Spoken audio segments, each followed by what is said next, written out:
I'm Stevie Shaughnessy. I'm here with George Keane. It's George, correct? Yeah. Okay, sorry, I'll go that way. Hi, I'm Stevie Shaughnessy. I'm here with George Keane. We're on day 2 of the WASATCH. Hi, I'm Stevie Shaughnessy. I'm here with George Keane. It's George, correct? Yeah. Okay, sorry, I'll go that way.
Hi, I'm Stevie Shaughnessy. I'm here with George Keane. We're in day 2 of the Wasatch Cup. George, how are you feeling going into today's game? I think we're going to be pretty good today. We're feeling good. Just go for me. Yeah, I think we'll bounce back after yesterday. A little bit of a tough loss, but I think we figured some things out and we'll be good to go today. And you guys are mid warm-up right now. What's kind of your thoughts going in against UVU? What are you looking to stop them from doing today? We just got to work hard, outwork them, move our feet. Get the puck on net. I mean, we got to put it in the back of that. We are struggling with that, but we'll get there. And what are goals do you have personally for on the ice today? Just work hard. Win my 50-50 battles. Just get it deep. Get it on net. All right, well, thank you so much, George. We'll see you on the ice, and good luck out there. I'm Stevie Shaughnessy with Utah Hockey Broadcast. Don't go anywhere. I'm Stevie Shaughnessy here with Nathan Morrow. Nathan, what's your game plan going into today's game against Utah State? I'd say our game plan is come hard, come fast, get all over them. So, I mean, we just got to come out here, give it our best. We know they're going to play physical. So we just got to do what we do, keep it simple, and go get this win. And day 2 of playing, how's the team feeling? I think we're feeling great. So I think we're all dialed in. I mean, we had a good game yesterday, so I think we're all just feeling good for today. So. What are some goals do you have for yourself on the ice today? Just help the team win, whatever I got to do. So. Awesome. Well, we'll see you out there. Thank you so much. I'm Stevie Shaughnessy. You're watching the Utah Hockey Broadcast. Good afternoon and welcome live to Salt Lake City. I am Ellis Beacom along with my co-host Mitchell Swat, and we are super excited and blessed to get to take you through today's proceedings. It is the consolation ladder of the Wasatch Cup between Utah State University and Utah Valley University, the crosstown rivals, taking it off today. How are we feeling? I'm feeling good. I was able to call the game for Utah Valley Weber State last night. Weber State won in overtime and a really, really nice goal. Player stopped right behind the net, had a guy cut into the net, fed him. Nothing that Bain could do on that, but it was a good goal, good battle between the two. Utah Valley stuck in there the entire game. Weber State had a little more speed as opposed to Utah Valley, but Utah Valley took advantage of every opportunity that they created for themselves to keep the game tied at 2 apiece. Took it to overtime. It was an exciting finish. Unfortunate for Utah Valley, they weren't able to get the win and advance to the finals. I know they want to do that. I don't know that they've ever actually made it to the finals, so it was looking to get their one ticket to the big dance in Utah, but they came up a little bit short. But I'm super happy to be here. First time on the air with you, my friend. Here's to new beginnings. Yeah, here's to new beginnings. So, as you mentioned, I think a big part of the reason that they found that success against Weber State throughout regulation was because of Devin Bain playing incredible between the pipes. Stood on his head. Just a full force effort to be a brick wall and to send it into overtime. And eventually, the fast skates and the quick shots of Weber State caught up with Utah Valley, but what lies in front of them is a great opportunity to go out and get a win today and get 3rd place in this consolation bracket. So an exciting opportunity for Utah Valley. On the other end, Utah State in last night's contest was bit by the discipline bug. It was a great contest between them and University of Utah. Trouble keeping Utah out of the nets. Utah's scoring offense proved to be really good, and that's actually been one of Utah's slow areas this year. And Utah State, had they not taken a few of those if-say penalties throughout the game, could have been a much different outcome in that 5-3 finish. So really exciting stuff due up ahead of us. This is going to be a great matchup, and it's exciting to see who's going to get 3rd. Yeah, and discipline is going to play a part tonight because both teams are going to be upset that they lost their games last night. Obviously, the one between Utah Valley and Weber State a little bit closer. But like you said, it comes down to the discipline aspect. Had a couple players stayed out of the box. We were talking off the air regarding a couple of the penalties. One of the players was out for 14 minutes of playing time, and he's one of the better players. 47 points on the year, and when you have a lead point scorer that's sidelined for that long, do you really expect to be able to compete with these great teams that have given you great contests all year, So yeah, and Utah is one of the better teams at the Division II level, definitely in the state as well as in the region. So, Utah State not a smart move to get in penalty trouble. And good teams are going to take full well advantage of Absolutely. teams that are playing undisciplined hockey just like that. But as it stands, a very exciting matchup due up ahead. We are more than excited to be here to take you through it. And hockey due up in just a moment. Yeah, don't go anywhere. We're going to take a short break, but we will be back to have the puck drop, national anthem, and get things going here. I'm so happy to be doing this game too, man. I've been looking forward to working with you all season. Here we go, me too, and we finally get the opportunity, and we get a perfect game to call it as well. Hockey. And the ice looks good tonight, so. Oh, it sure does. It looks slicker than it's ever seemed. So, sweet.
moments away from opening puck drop. We are excited for this matchup in tow, and upon some further research, we now realize that these two have squared off a couple of times this year, and so far the season series belongs heavily in favor of the Aggies. Yeah, the Aggies have beat UVU 6-1 and 6-3 respectively. So, you know, if you're Utah Valley, you're looking for a little bit of revenge. Not only is it bragging rights, because the Wasatch Cup goes back more than a decade now. It was created by A.J. Bolden to have that in-state rivalry continue to build and really establish, you know, who's got bragging rights. So right now, even though this... set the hockey culture. Yeah, it's just, you know, to elevate it. And it's done that. And UVU, you know UVU wants to come out and take it to Utah State, having lost the previous 2 meetings this season. And it's hockey. Anything can happen. Let's see what goes on as we get ready to drop the puck. Especially when you get near the playoffs, and here we are. Anything can happen. As Mitch said, we are underway. It is a UVU face-off win to start it. Passing along the boards, up through the neutral zone, looking for his man ahead. Down by the face-off circle.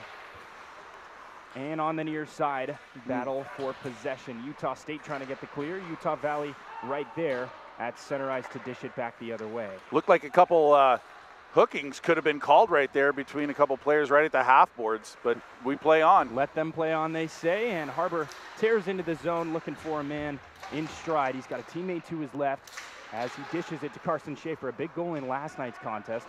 Now Bogan's got it at center ice. Tossing across the way for Jensen. Jensen with a quick clear. And the Aggies going to get some fresh skates on the ice as Utah Valley looks to enter or exits out of the zone.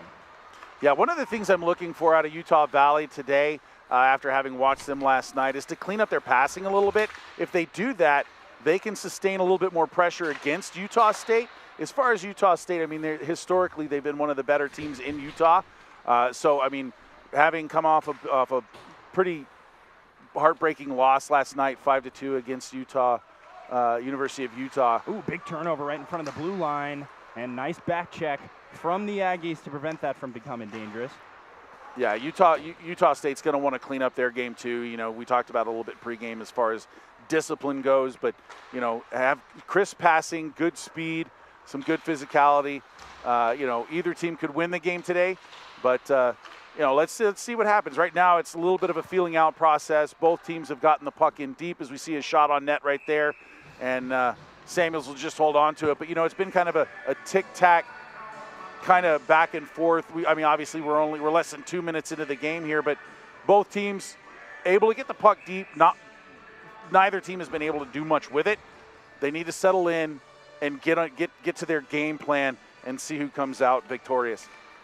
Mostly been a battle for possession so far through these first couple of minutes, and as Mitch was saying, not much sustained offense just yet, but that's why we play 20 minutes in a hockey period, huh?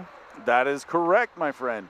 Just past the Utah logo, passing through the neutral zone, and a big hit laid down there right in front of that Aggies bench.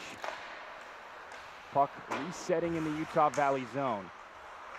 Nice play by Perot to gather and cross into the offensive zone, but has it swiped right from him. Now back in the hands of Utah Valley. That's Jared Trost looking for somewhere to go. He finds an outlet to his right, looking for speed. Crossing through the neutral zone. Now a 3-on-2 entering the zone.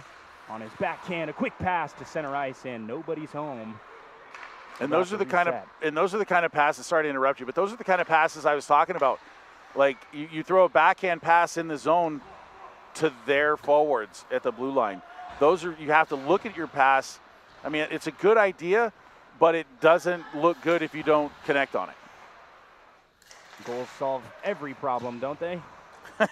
Yeah, they do. Sent up to the blue line, looking to find some space and find an angle for a shot. Something neither team has been able to really successfully put down just yet, but here's a good drive. One-on-one entering the zone, and he's pushed off the puck. A nice try from Devin Graham, but nothing home.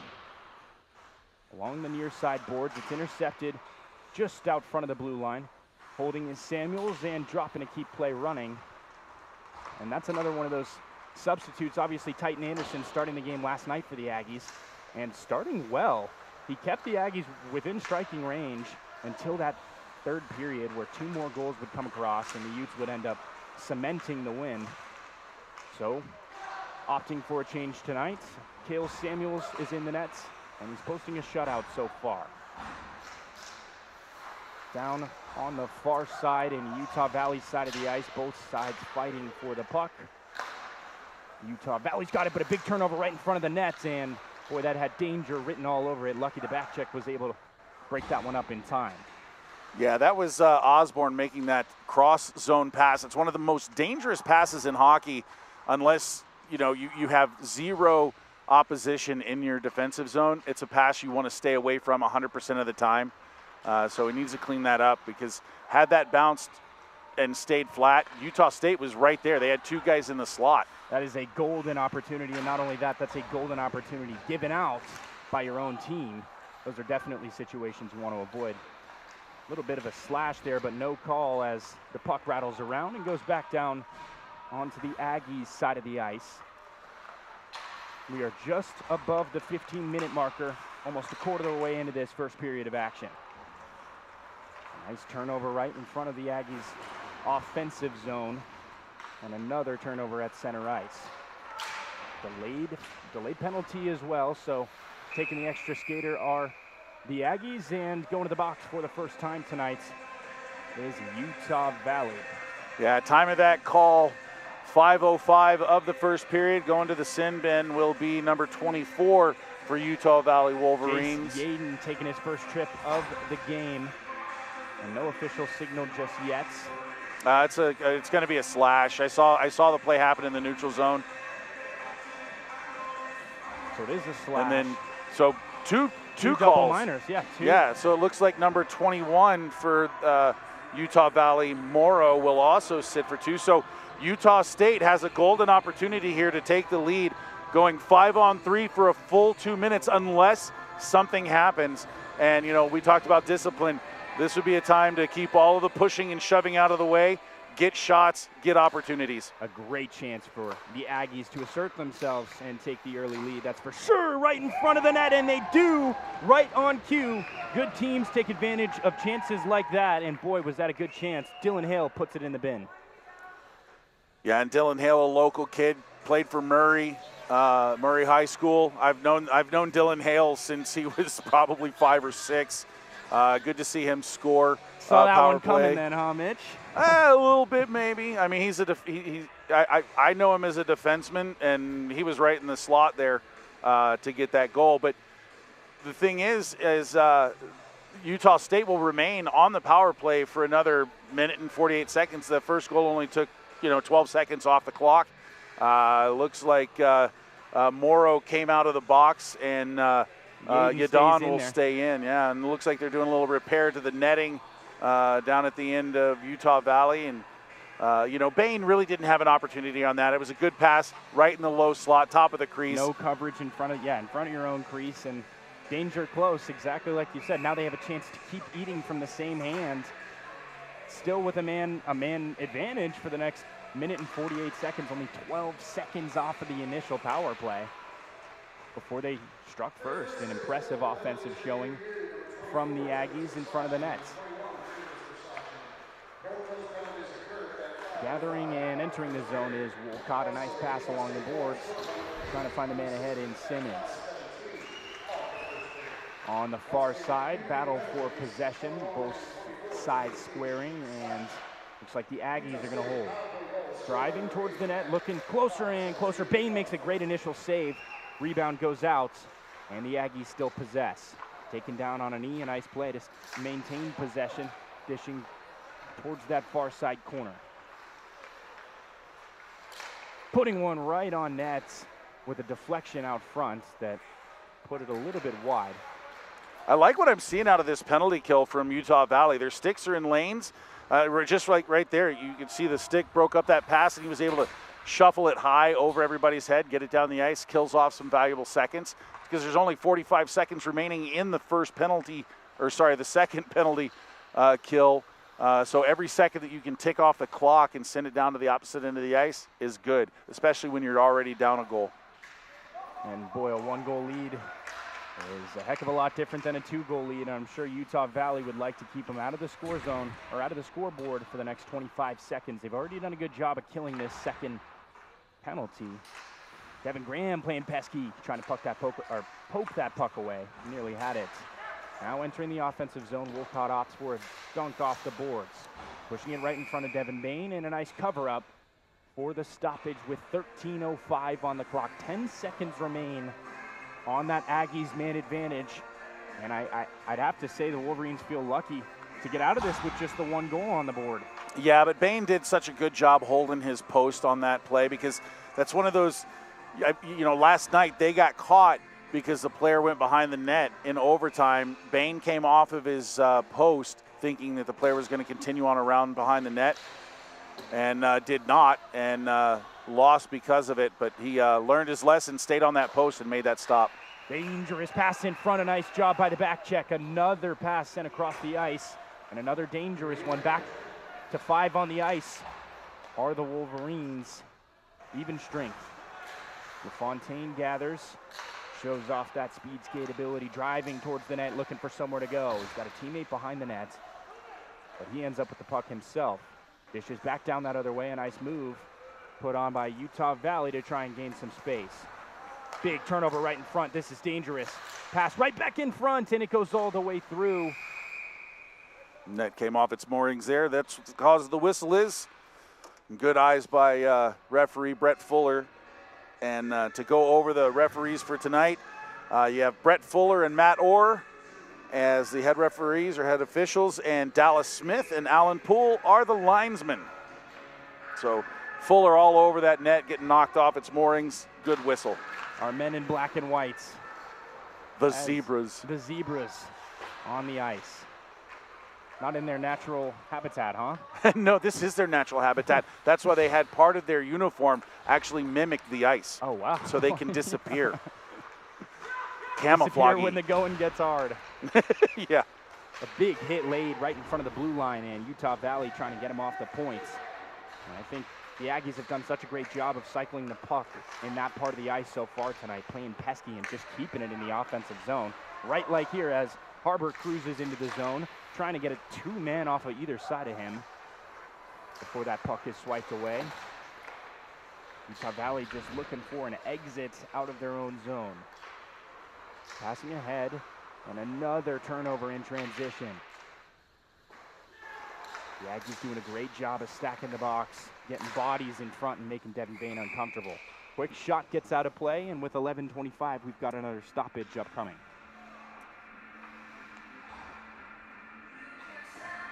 And Dylan Harbor with a really good shift there. I mean, he worked hard, kept it in at the blue line, working down below the net, came over to the near side, just north of the goal line with a shot, got deflected, went up out of play. But what a good shift by Dylan Harbor there. A one-man wrecking crew taking up much more space than one man should be able to on the ice.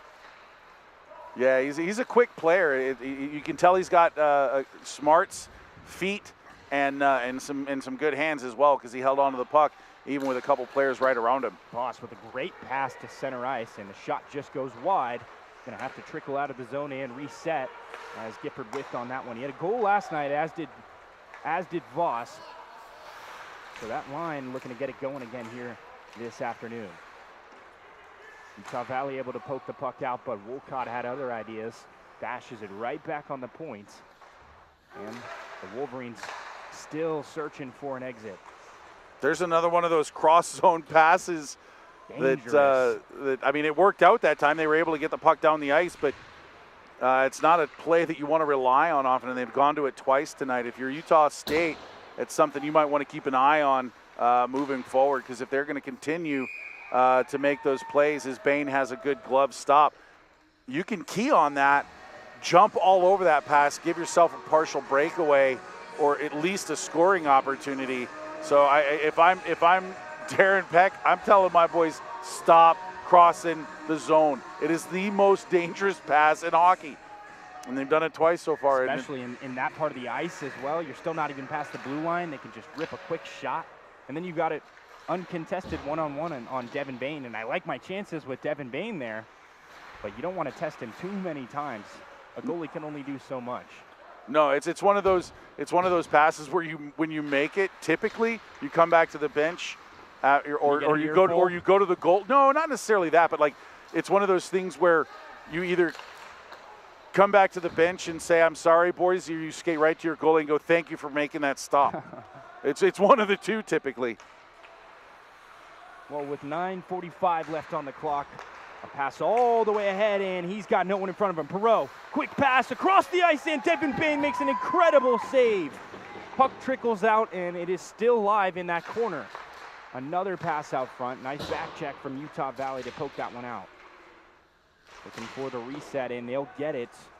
All the way down it goes onto the Aggies' side of the ice.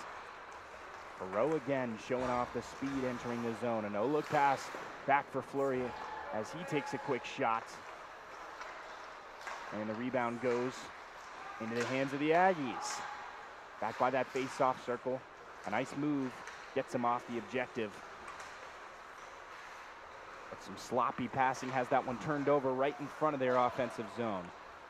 Wolverines able to get the clear. Now Utah State looking to get it with some momentum to drive the other way. Through center ice, a nice move by Dylan Hale. A nice pass for LaFontaine, who had a goal last night. He takes the shot, but a Utah Valley defenseman there in stride. Along the boards, looking for an outlet. That's Jake Hornberger. Right back to the blue line, and it's intercepted. A nice poke. Putting the stick up and getting it out of the zone by Boston Bradshaw, but couldn't stick with it. No, that was played with a high stick. So if he had touched it, we would have had a whistle. Good discipline actually to not play it again. It does allow Utah State to get possession, but at the same time, heads up play to not play that a second time and get that stick or that whistle, because that would have come all the way down in their defensive zone. Exactly. We've got a face-off right back in the zone. The pressure's up again for Devin Bain, but situation avoided. That's right back to Bradshaw. Kicked into the corner. Got a man on either side of him as it keeps trickling all the way around to the near side. Still in that corner, both teams fighting for possession. And the Aggies have certainly come out on the better side of that possession battle so far through the first 13 minutes, or 12 and a half minutes of this first period.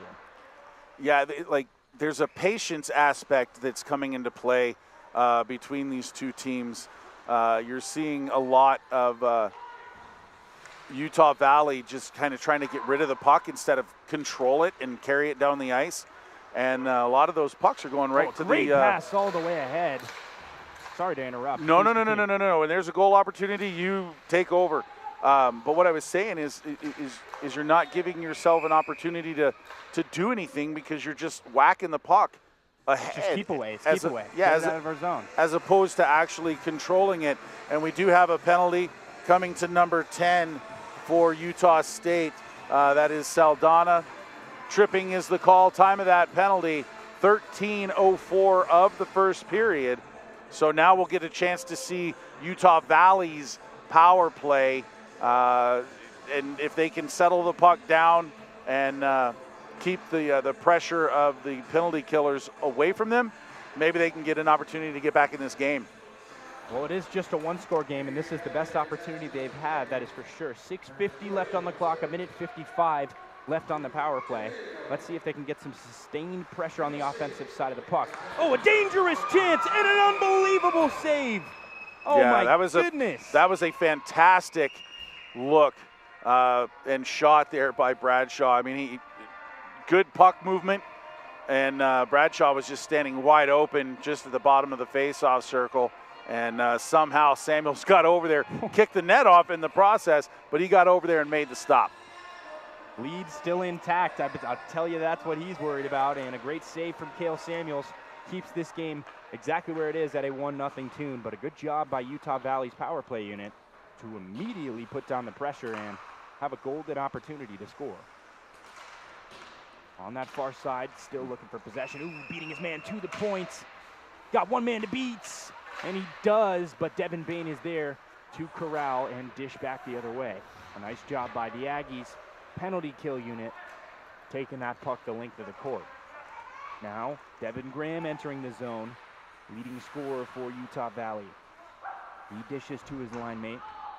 Up ahead to the points, and batted down in pursuit of that puck. Now driving to the net, it's a quick backhanded pass, goes along the boards and trickles back out. All the way down it goes, where Devin Bain is to corral with his stick. A nice pass ahead that missed 2 men, so maybe a better choice of descriptive words. Now Sanborn's got a chance at the net. Nobody in front of him, and he scores! Low left blocker, and he had it all day. And just like that, a short-handed goal makes this a 2-0 game. Yeah, that goal scored at the 14:23 mark of the first period. Shorthanded. There's still 42 seconds remaining on the power play, but Sanborn took advantage of that loose puck and made Utah Valley pay, putting the 5th shot on net for Utah State, taking a 2-0 lead against Sanborn with a shorthanded goal, 14:23 of the first period. That should go down as unassisted as well. A quick breakaway opportunity. Caleb Sanborn took full well advantage of it, scores his 5th goal of the year, and that one was a beauty. Short-handed, driving by himself through the heart of the UVU defense of what there was. It seemed like they were a little too angsty that time trying to get their evening goal. Forgot to worry about their back line, and Caleb Sanborn was waiting. Now Utah Valley looking for some retaliation. It's poked away at the points, pushed against the wall. Molno's driving. Sanborn and Molno, they got a 2-on-1 chance, and the pass goes awry. That was just how you draw it up in practice. With the exception of the puck going under the stick, yeah, absolutely, 100%. Everything but the missing goal. Now Utah Valley into the offensive side. Kalia, who's being pressed to the boards right now, had a good game last night. Even though he didn't get a goal, he was all over the ice, skating hard, pressing, really made a difference for Utah Valley last night against Weber State. Trying to shake the man off and eventually gets that puck back. Just traffic everywhere you look against these Wolverines, taken down on the ice hard. And now driving in with a 2-on-1. Dylan Hale's got it. Big shot save made by Devin Bain. Nice reaction. Nice cover up. Now with 4 minutes and 31 seconds remaining in this first. A stoppage. Both sides get some skates, fresh skates on the ice, and we'll have another face-off on the near side circle. Yeah, and I'm surprised there wasn't an interference call there in the neutral ice. The player had released the puck and got hit from behind, went down to the ice, caused a turnover. With that, he was unable to attack the puck, and then, you know, that created a scoring opportunity for Utah State, who already has a 2-0 lead. Got a high percentage shot off on that opportunity too. Yeah, I was just one of those calls where you could have made a call, and I don't think anybody would have complained about it, but, you know, it was just a fishy play, that just observationally. Utah State having their way in this first period, at least in terms of space and timing on the ice. They've got a lot of it. Oh, a nice poke from Sean Johnson. The high stick is waved off. And the Aggies continue to put the pressure on the back check, not allowing Utah Valley to enter the zone with much of anything in this first period. No, not so far. And I think one of the things that Utah Valley needs to do, despite being down 2, is they need to relax. You see the pucks bouncing off their sticks quite a bit, over-skating a couple pucks here and there. But I mean, they're not playing poorly. They're closing up the middle like they did last night against Weber State. But I think if they could just relax their hands a little bit, they'd be able to carry the puck a little bit more instead of, you know, just having it bounce off. Oh, backhanded shot, and boy, that was a beauty. A great pass from Jack LaFontaine to his man in stride. Couldn't get the goal in time, however, because of Devin Bain. Who else but Devin Bain? Another transition pass launched ahead for Nate Fetzer. Fetzer had a goal last night, and I'm sure he'd love one here in the waning moments of the first. A dangerous pass in front, and boy, that's the best opportunity we've seen in this first period for Utah Valley. A beautiful pass from right behind the nets. Boston Bradshaw had one on the mind that time. Yeah, and that's one of the things that looks like offsides. But that's one of the things having watched now a full game of Utah Valley hockey, and this is my second, and I'm noticing it again tonight. One of the key things about Utah Valley is they don't give up on the play, and that's making a difference. They kind of did the same thing last night against Weber State, where even though Weber State controlled a lot of the possession time, Utah Valley took advantage of their opportunities because they don't give up on plays. They stick to it. They continue the pressure, and it led to 2 goals last night, and let's see if it can do the same tonight. Devin Graham, that's a dangerous man to have the puck at that part of the ice. A big shot to his teammate, Tyler Osborne, the defenseman, had a howitzer that time and just a little bit off with the accuracy. Fishing behind in a dangerous pass. Clifford takes the shot, save made by Bain, sent right in front of the net by the back check in. Bain opts for the cover-up, a smart decision that time with 2:06. I'm sure he's not wanting to flirt with a 3-0 deficit going into the second period. Absolutely not. He doesn't want to lose, or he doesn't want another goal to get past him. The first one, really no opportunity. Second one, you got to give your hat off to Sanborn. That was a really good shot, right over the pad, under the glove. Not a lot of goaltenders going to do on that. Taking full well advantage of an opportunity most players do not get in a given game. Big shot, rebound effort right there, and the back check of the Aggies do it again. They're able to poke the puck out and dish it back down the other way. Now Voss is driving into the offensive zone. He's got it he's got the puck poked off of his stick and back down the other way. Bogan in pursuit. 2 men both duking it out for that puck. Now it trickles back into Utah Valley zone. All the way ahead of the pack, and the pass was there. Couldn't handle it on the other end. Yeah, good. No call on the ice there. Alan Poole, the referee or the linesman, saw that this one dangerous. Saw that it was touched and allowed the play to continue. Now they've got a 3-on-3 entering the zone. Caleb Sanborn with a beautiful pass that somehow finds its mark all the way across the ice, sending it right back to the middle. A great glove stab by Devin Bain. Tell me if you've heard that one before.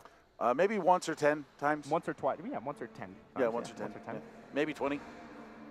Could be. Take it and double it. Give it to the next person. Thank you. Double it and give it to the next person. Pay it forward. Got to pay our dues at some point, don't we? Yeah. Jensen at the point. He's got it. Passes across that Utah logo and fires back into the corner. Officially under a minute left to play in this first, and a great redirection in front of the net. Second effort, it's there, and another save by Bain. Sanborn dishing along the boards. Utah Valley looking for an escape plan. Get it out of the zone, keep it away from Bain. Broken stick on the ice. Right back to Sanborn in front, and my goodness, reaction time and afterthought at that space in the net. What a save by Devin Bain with 33 to go. Utah Valley looking to escape this period where it is at a 2-0 tune. And we saw a similar story last night, falling behind Weber State early and able to claw their way back. They are by no means out of this game, but a 2-0 lead. 2-0 lead is certainly a lead to overcome, and they don't want to flirt with being behind any more than they already are. Yeah, and Utah Valley has a broken stick now, and luckily Bain able to cover that up, but right off the draw, there was a broken stick to number 18 for Utah. I think it was number 18. Maybe it was 8, Fetzer. But anyways, broken stick right off the draw.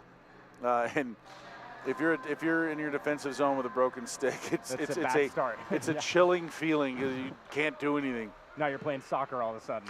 Absolutely, and the ball doesn't roll very well here on the ice. Boy, and a nice idea tossing it behind the line to try and find someone, but now Sean Johnston's got a drive at the net. Final 5 seconds of this first period, launched in front, and that'll bring it to a close.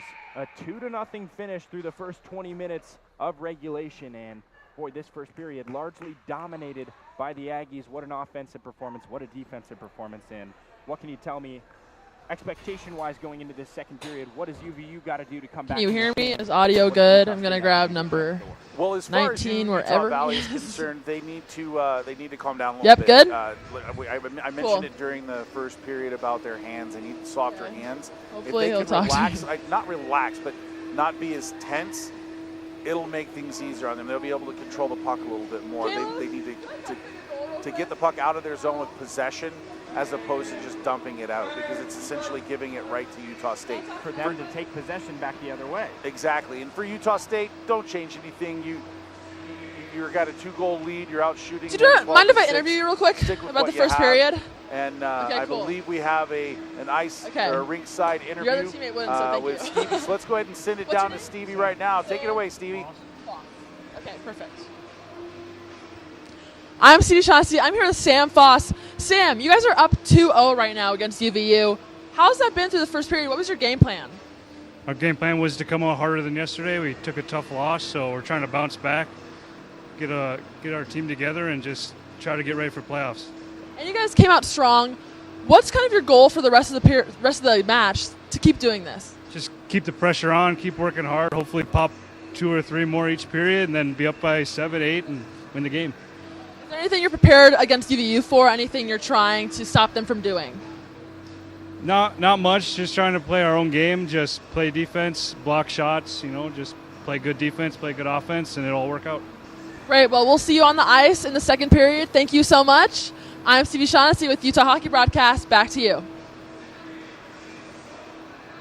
Thank you so much. Well, after 24 minutes of hockey, it is a 2-0 tune from Salt Lake City. As Mitch mentioned, 12 shots for the Aggies were dominating in that first period, with Utah Valley only able to muster about 6.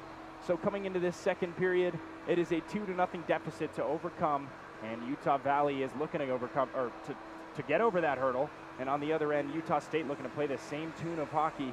They've been dominant through one period. We'll be back in just a moment after our first intermission for period 2 due up.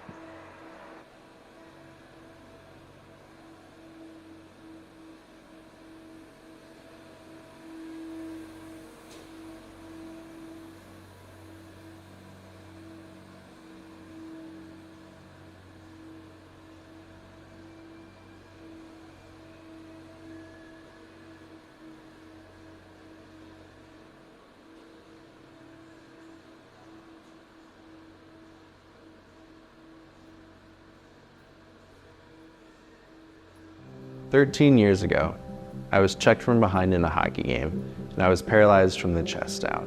It's difficult, and everything I do requires help. I formed a foundation because I believed paralysis recovery was possible. Now we're experiencing incredible trial results with spinal stimulation treatments, and we're so close to making it available to everyone living with paralysis. Let's make history. Let's beat paralysis."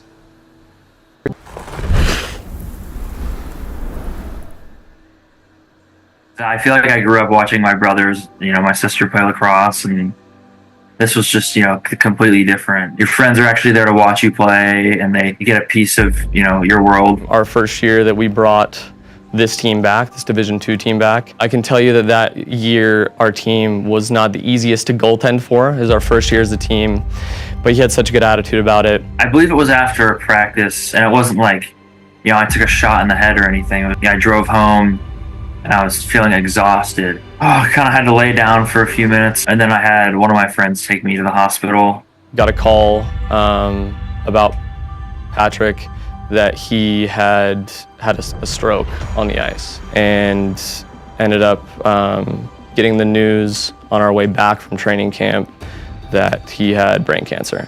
And you just feel your heart drop because that's your brother and your teammate, and just a young player that was so much ahead of him, and now having to, here he has to go through all that stuff to battle through it was pretty tough. I mean, for me personally, it's like something's trying to take over my body, and what I decide to do in reaction to that, or with what I can do at least, is up to me, right? He really does light up a room when he walks into it. A spirit he brought to the team really helped this team in its early days, and then obviously his spirit and demeanor and meaning to the team has continued on through his battle and through the years that he hasn't been able to play for us. Definitely want to emphasize the importance of teammates, and those people were there to support you, on the ice. still there to support you after. The Utes support continues to this day with their annual Patrick O'Donnell fundraiser game, which took place earlier in November. It also included a few special guests from the Utah Hockey Club. The community we have in hockey is just, it's a tight-knit, kind community who's very open-armed and welcoming to everybody. Patty really is one of the strongest people I've ever met. To see the smile on his face and the smile he was putting on everyone's face, went in to talk to the team before the game, and meeting someone who's so positive and can go through something like that with such a smile and such a vibe about him, it was motivational. I think he's a really, really strong guy who's, taken his situation and, made the most of it. And I think that's something that I could look up to.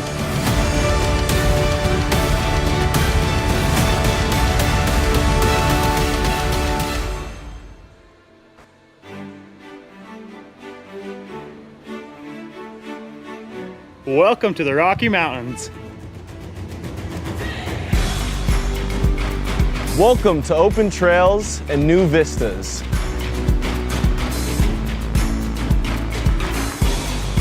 Welcome to stunning Red Rock.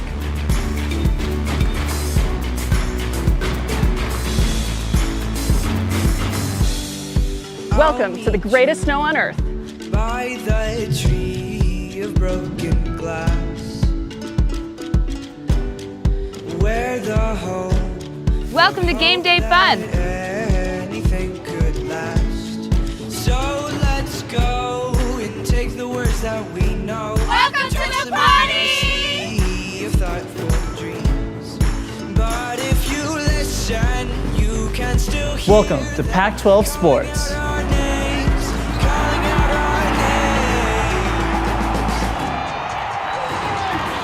Welcome to world-class research.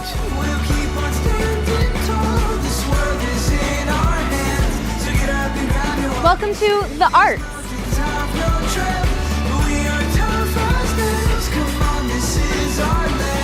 Welcome to real-world experiences. We can go to that bridge that crosses over fear. Welcome to a great education.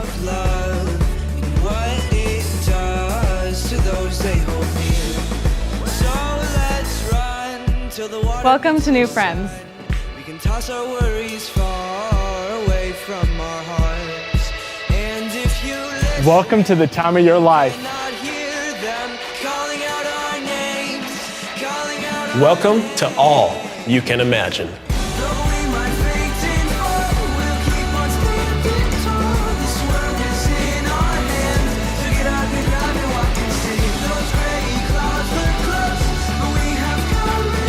Welcome to the University of Utah.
Back before the start of the second period alongside Mitchell Slott, my co-host.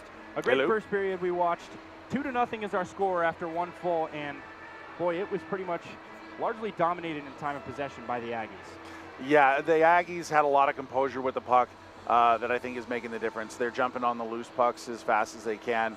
And Utah Valley's only about a half step behind. I mean, really, when it comes down to it, if Utah Valley is able to just kind of get on their toes a little more. If you've ever heard me break down plays or anything like that, you know I say get on your toes, Because if you're on your heels, you're not attacking, and if you're on your toes, you typically are. So one of the things I want to see out of Utah Valley, because they're not far out of this game, 2 goals is not an insurmountable lead. 2 goals, just get one. Bring it into with one, because everybody knows, and it's a very commonly known thing, that a 2-goal lead is the most dangerous lead in hockey. Yes, that is cliche, but it's also true. So having said that, if Utah Valley can just get one, they're on to something. For Utah State, continue doing what you're doing, like we said before we broke, before the intermission. But, so far, 1, 2 penalties, maybe 3 penalties in the game so far. 2 were at the same time against the same team, but 2 power play opportunities, 1 for Utah Valley, 1 for Utah State. Utah State able to capitalize on theirs, Utah Valley not able to do so. But we did see some good things out of Utah Valley towards the end of that period. But if they could start the period like they ended, they're going to be in a lot better position. And as you said, I think a 2-goal lead is very, very, very overcomable, especially for a team like this that is used to playing from behind, that has played from behind before this year. I mean, we saw it yesterday, falling behind Weber State, coming back, sending it to overtime, and giving them one of the best shows we've seen all year. So they are certainly still in this game, and it's a bloop and a blast. And I think a lot to what you said, baby steps. Start small. You don't need to start trying to take that lead back, get 3 goals before you can blink.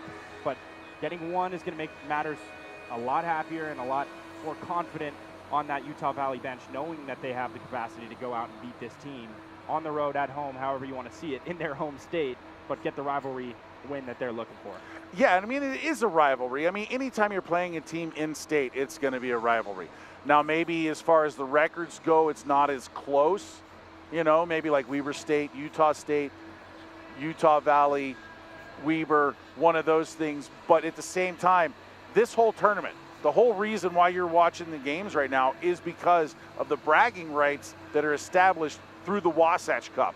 And, best team in the state of Utah. Exactly. We're the best in Salt Lake. We're the best in Logan County. There you go. I mean, it's bragging rights. So there's a lot of pride on the line. And I know the head coach of Utah Valley very well. I've known him for 18 plus years. As long as I've been in Utah, I've known Darren Peck. And I know he is very proud. He's done so much good work with Utah Valley to keep them afloat and strengthen the program that he has. I mean, as far as teams are concerned, Utah State has had a team for as long as I've been here. Utah Valley had one. Tragedy struck. They didn't have a team for a few years, then they got back a few years ago, and Darren Peck took it over and has made it a reputable program here in Utah. Building it from the ground up again. Yeah.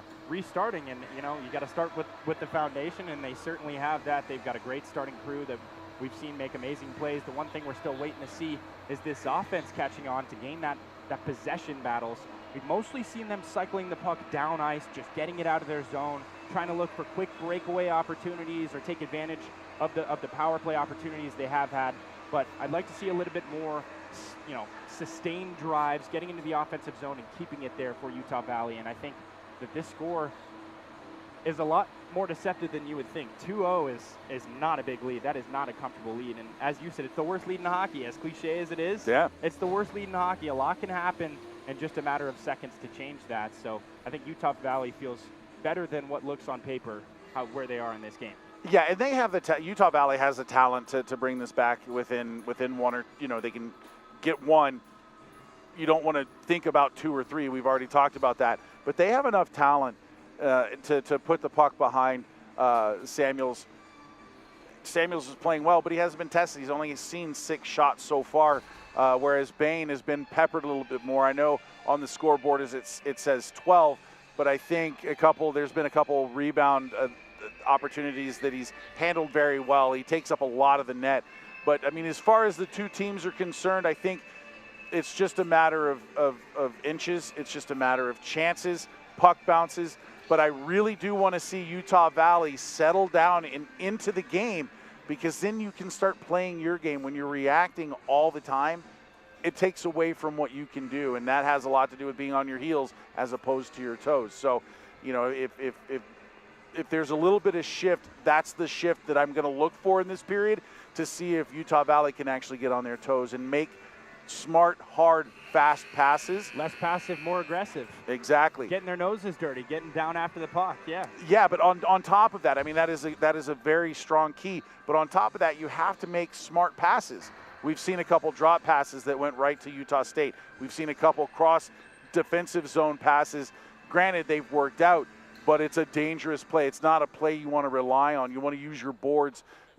When in doubt, board it out. That's what I've coached. That's what I was coached when I was playing. And so, if they can do that and they can get puck to tape, teammate to teammate, good things are going to happen. Good things are going to happen. So, that's what I'm looking for in this second period. We'll see. Players are about to make their way back on the ice. Let's go ahead and send the camera back down to the ice. We'll continue the conversation, but at least not have the camera on our ugly mugs. Yeah. Let's take it down to the ice. You've seen us long enough. Yeah, so, I mean, as you see the players come back on the ice, nobody should be hanging their heads right now, Ellis. They should be, thinking internally, what can I do to help my team improve?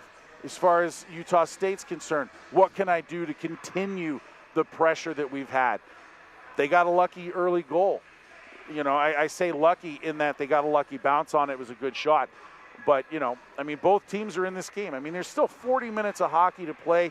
If you're a Utah Valley fan, don't give up yet. If you're a Utah State fan, don't count your chickens before they hatch, because we've seen last night. We've seen crazier happen. Absolutely. Last night, the Utah Valley team kept the game within reach, took it to overtime. So anything can happen. And it was a very similar tune to this 2-0 score this afternoon. Obviously, yesterday before Utah Valley scored the overtime sender, it was 2-1. So all it takes is, like you're saying, a bloop and a blast. They just need one. And once you get one, then you can focus on getting another one. And then all of a sudden, it is no longer a 2-0 game. It's a 2-1 game, a 2-2 game. Yeah. Now you're playing your game. And that's exactly what Utah Valley is looking to do this period. Yeah, you're absolutely right. And, I'm going to add to your bloop and a blast, and shoot the puck fast. Boom! How about it? That's what they have to do. But, it's interesting as we get ready to get going here.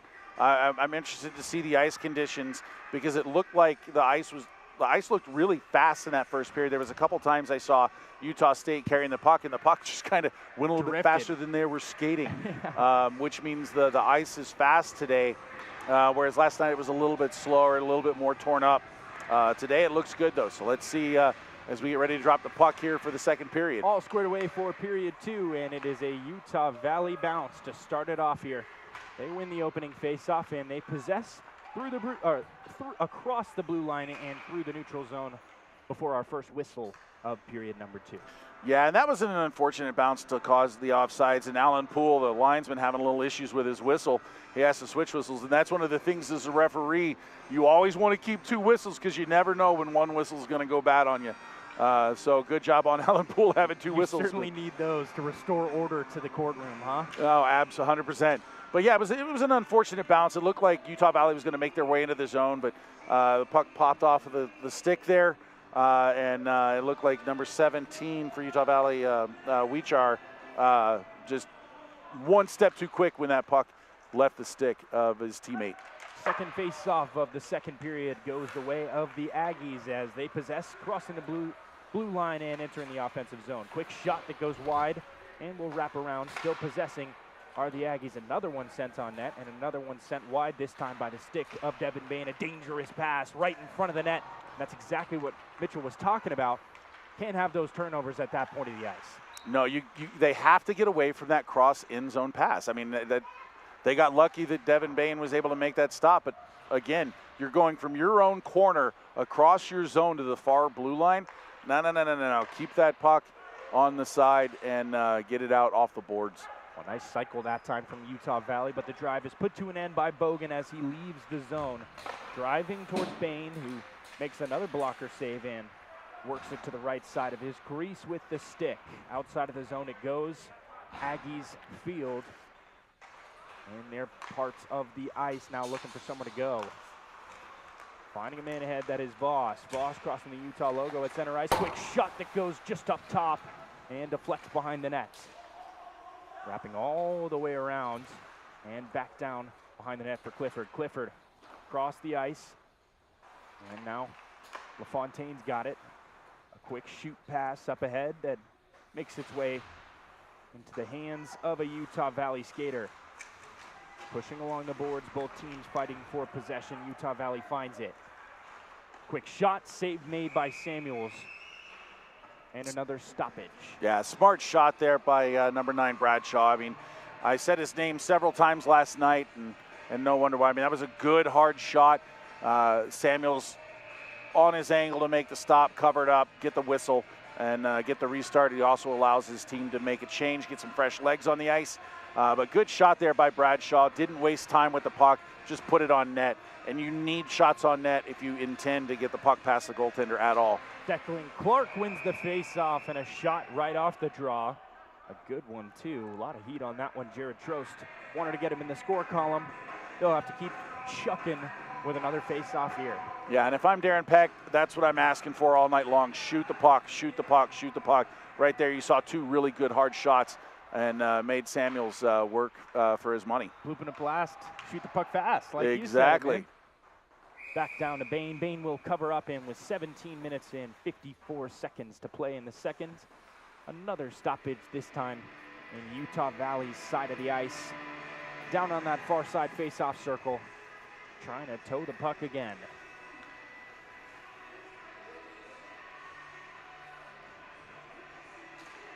Draw goes the way of the Aggies as they cycle around by that Utah logo.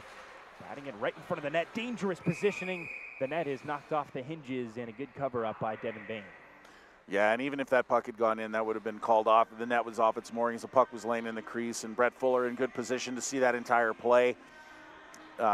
Good stop by Bain, though, I mean, on the initial shot. But one of the things I want to talk about real quick is the possession off the draw. You saw the defense get the puck off the draw and carried it around the zone. That's the kind of possession I'm talking about that I want to see out of Utah Valley. Instead of just quickly either firing it on puck into bodies, or on net rather, into bodies, possess the puck, control the puck, and then get your opportunity. Big shot from the points. Molno wanted it, and a big deflection in front as well. Another late whistle. And that's off again. For the second consecutive drive. What were you calling it, the moorings? Yeah, it's I've never off heard the that moorings. term. Yeah, there's posts that like little M-O-R-I-N-G-S? yeah, moorings? like a ship would be moored. But there's little pegs that go into the ice. They don't go in deep. They're conical in shape in the ice, so they come off rather easy. There's different options that you can do. There's one that we use often in juniors whenever I was calling juniors, and it has two conical shapes that go into the ice, and you can unscrew them to different depths so that they actually stay in the ice. You kind of want to put them in a caddy wampus, caddy corner, so you have the linear angle cut down as well as the side to side. So it's not shaking around when it's yeah, in so place? it doesn't come off, because one of the things once you have a hole in that little spot, it's really hard to get the net to stay on its moorings. Boy, another dangerous chance for the Aggies. That might have been the best of the game. Devin Bain out of position and on his backside, and they're unable to come up with the goal they're looking for. Now driving towards the net, Pyre shoots, and another save by Bain. 24 shots now for the Aggies. To 12, doubling the shots. If I'm the head coach for Utah State, I'm extremely happy right now. You're controlling the pace of the game right now, and if you're Utah Valley, it's a matter of controlling the play. They need to again, I know I've said it a couple times, but they need to possess the puck. Right now they're getting rid of the puck where they need to control it. 16:45 left to play in this second period. Devin Bain with an army in front of him, and it has not deterred him, still has not let anything up in the last, 10, 15 minutes of play? Yeah, I mean, at least the 4 that we've played so far, 3.5 that we've played so far in this period. I mean, it's been he's had to cover the net probably 6 or 8 times. I mean, you look at it, they've got 30 shots now to 12, so certainly outpacing. what is it, 18 shots so far this period, and we're only 3 minutes in. But I'm assuming some of those shots were carryover from last, just updating the computer. But either way, I mean, Bain's already seen 30 shots. He's stopped 28 of them. So, I mean, Bain has been the strongest player for Utah Valley last night as well as thus far tonight so far. So now Molno driving into the offensive zone, looking for the pass across the ice. A nice play by the back check. Getting a little net battle going, keeping his stick up. Yeah, Abernathy with a good cancellation of the forechecker there, not allowing to get his stick on the ice, because that's exactly where that puck was going, right to Abernathy, or not to Abernathy, but to the forward for Utah State, and Abernathy did a good job to lift his stick and eliminate that option. Now cycling back down the other way, Molno's got it again, starting off the drive, looking for that same pass right in front, and it hits the side of the net, so they're gonna have to reset. Clifford tosses back to Molno. Molno up to the point, quick shot, deflection in front, and boy, that had goal written all over it. Yeah, I think that was actually deflected down by Osborne, the defender. Dangerous deflection at that part of the ice. Bain lucky. It's still towed at 2-0. 14:45 left to play on the clock here in the second. Both teams fighting for possession in that far side corner. To the left of Devin Bain, the Utah Valley goaltender. A nice interception on a dangerous pass. Now cycling all the way ahead and missing his man in stride. We'll get an icing. Back down the other way we go. 14:30 to play. Great thought, though. I like that thought. Get it to the head man. Let him skate the puck in, because you're looking at a one-on-one situation at that point. Unfortunately, that puck just kind of floated over the stick and eventually goes for icing. But I like the thought process there. It was a good pass. Just a little off target. You like your chances with Carter Bowen trailing right to the net with nobody to stop him. He's got 3 goals this year and 13 points, and that was going to be a good opportunity for another one. A great save from Devin Bain on an even better passing play. Finding the open man, nearly found the nets. Up trying to get it ahead of the traffic, and he cannot. Intercepted in front of the net, now pass back down the other way. Right in front, another deflection goes back to the Aggies, doing such a great job possessing. Devin Bain gets the cover up, and with it, some fresh skates enter the ice for Utah Valley. And Carter Bowen's another one of those players that I've known literally since he was just a little guy. You know, makes me feel old. Yes, I'm not a youthful 20-something anymore. I've gone 5 decades around the earth. But yeah, I've known Carter since he was just a little bitty guy. Not a little bitty guy anymore. No. Good to see him playing college hockey. Dunked along the boards. Finding the outlet man at center ice, that's Jackson Ferry. Drop down as Caleb Sanborn is in pursuit. Passing ahead of the traffic along the boards. Trying to find a man to break his way through. Now entering the zone, looking for a sustained drive. That's Jack Weichar, a quick shot. And nothing doing on the deflection. Still behind the net.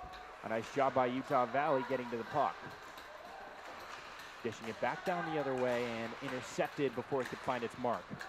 All the way down it goes. They've signaled a deflection, so no icing called. 13:10 remaining on the second period play clock. Yeah, another good no ice wave off. The Aggies possess, firing ahead of the traffic and wanted Dylan Hale. Hale couldn't handle the hot pass. Brushing his man off with a spin move. Jace Yadon and Dylan Hale both fighting for possession. Now cycling on the other side of the ice and back down around the horn. Underneath, behind the nets, a pass to a ghost, and Utah Valley now driving the other way. Skate with it, skate with it. There you go. Taken down on the ice, and the hand goes up. Delayed penalty coming. Unfortunate penalty, because you know that's not what he was trying to do. But tripping will be the call against Utah State. Coming to the box is number 20, Tate Jensen.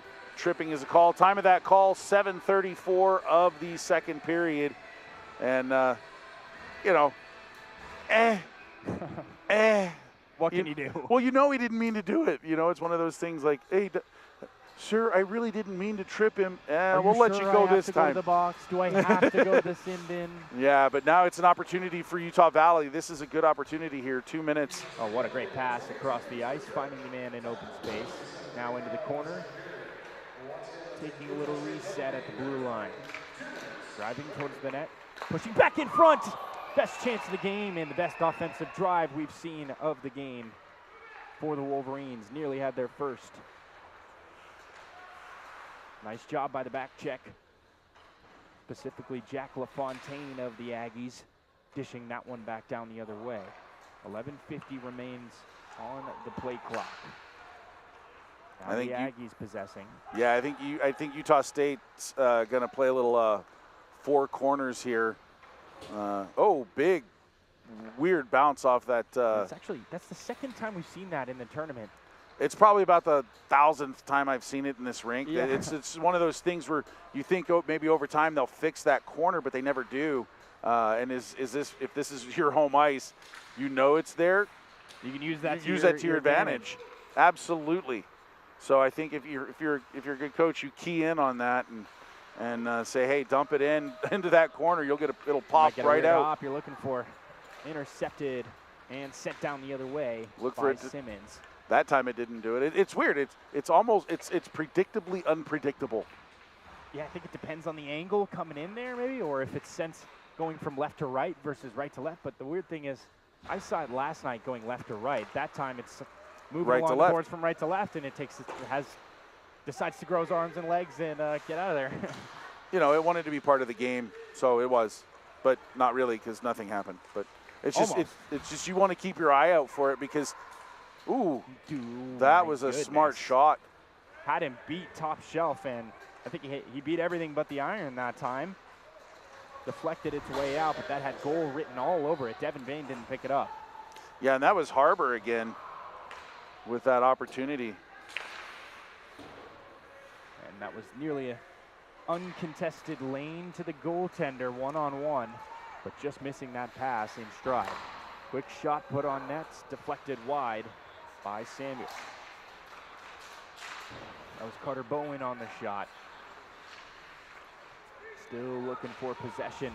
Right next to that blue line, a big hit laid by the Wolverines.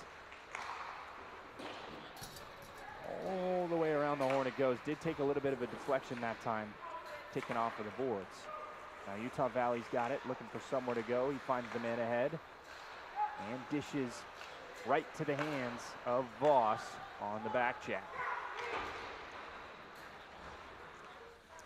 Something interesting to note about Carter Bowen is his brother played for Weber State, and I think was the captain for a little bit. I know he played there. He only played a couple years. He graduated early. Very smart individual, his brother, Cody.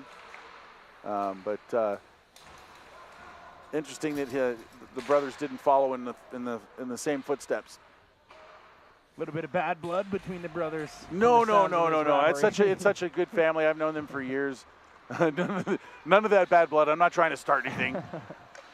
Don't put words in my mouth. No, I'm just kidding. But yeah, it's kind of interesting they didn't go to the same college, living in the same state.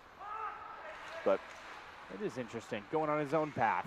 Yeah, and that's good. I mean, I'm not knocking it in any way, but it's just interesting to see the difference. Yeah. As physicality's starting to pick up here in the second period. A nice intercept, preventing Jackson Ferry from having that cherry picking into the zone. That is a man you do not want to see with the puck uncontested towards the goaltender. He's waiting for it along the boards. Another nice intercept by Utah Valley to prevent that from getting through. Jackson Ferry pickpockets him and tasses all the way across the ice. Had a man in stride, couldn't find the tape he was looking for. So something of note here as we are over halfway through this second period, even though the shots are what they are, the score hasn't changed since the first period. I don't want to jinx anything, but you know, it's Utah Valley doing a little bit of what we talked about, possessing the puck, getting the puck deep, trying to take advantage of opportunities and controlling. But dangerous chance on the backhand. Devin Bain makes the stop. feel like I just keep saying that over and over and over again. Well, because he's made 28 saves. 20. Oh, yeah. Oh, they're adding some. 38 saves. 38 saves. Yeah, they just added 10 shots to the shot clock. We've still got, what, 27 minutes and 44 seconds of hockey to play? You got it. An impressive. That was good hockey math. Was that? I'm going to give you credit on really good hockey math there, yeah. Oh, don't think I haven't noticed the substituting when you're determining the time on the ice of the penalty. I've been doing that for years, Some man. quick math, man. Back down into the corner, the Aggies possess. A one-on-one battle for the puck. Dylan Hale trying to get his man off the point, and he does. They still hold, firing on net. UVU looking for a bout of possession. He might have it along the blue line. A nice play to dish it back in and maintain possession. All the way down it goes. This is going to retreat them back on their back line to get that puck. Couple men up. Quick stoppage as the puck trickles out of play. Yeah, heads up in the scores booth. 7:03 on the clock. And a score nearly knocked by the wayward puck. Yeah, we don't want the scorekeeper injured during a hockey game. Then how do we know how many saves Devin Baines got? Exactly. So big face-off actually here, offensive zone face-off. Looking to win this is Clark.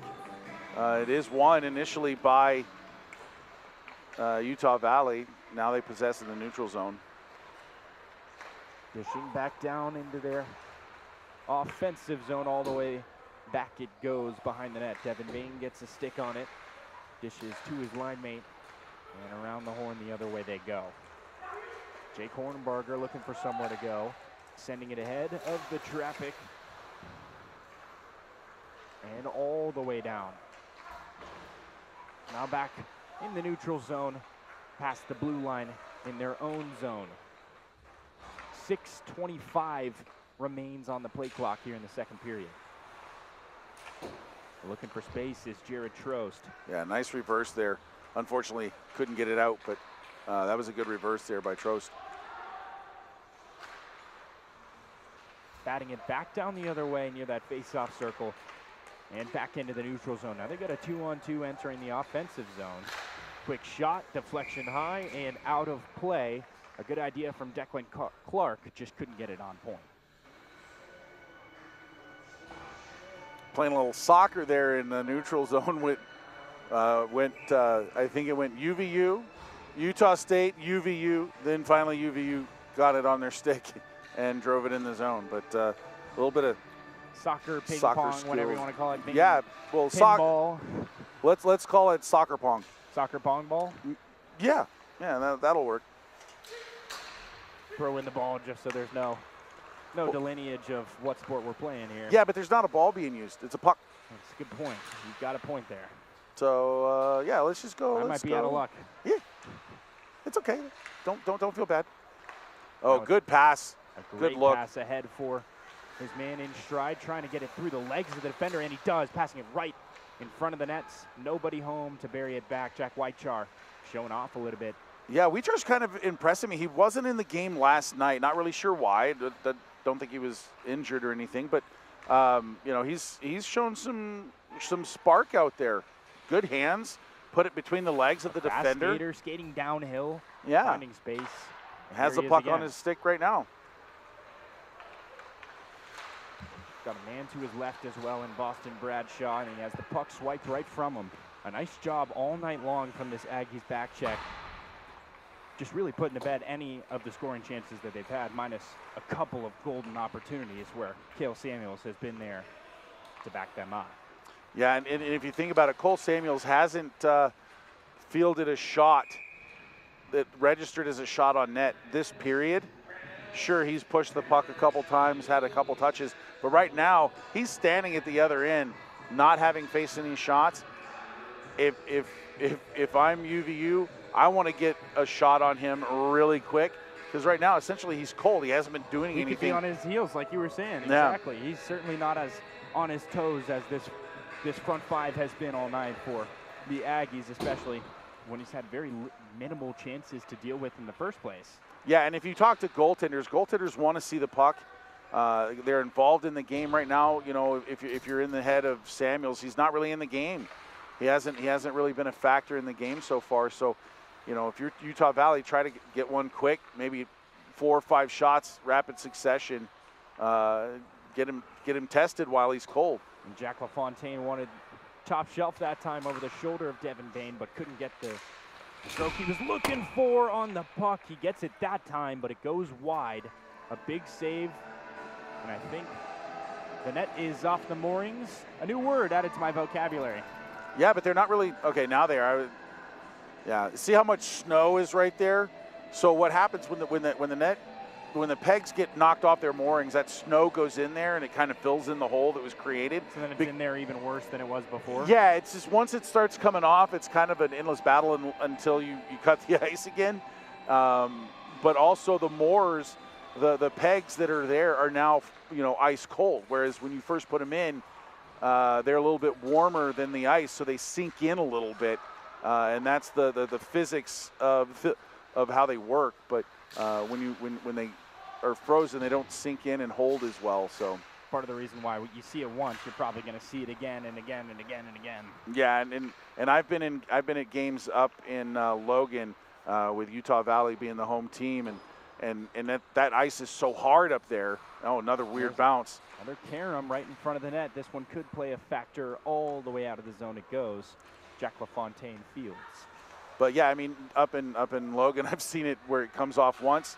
It's literally a never-ending battle till the end of the game, even with ice cuts.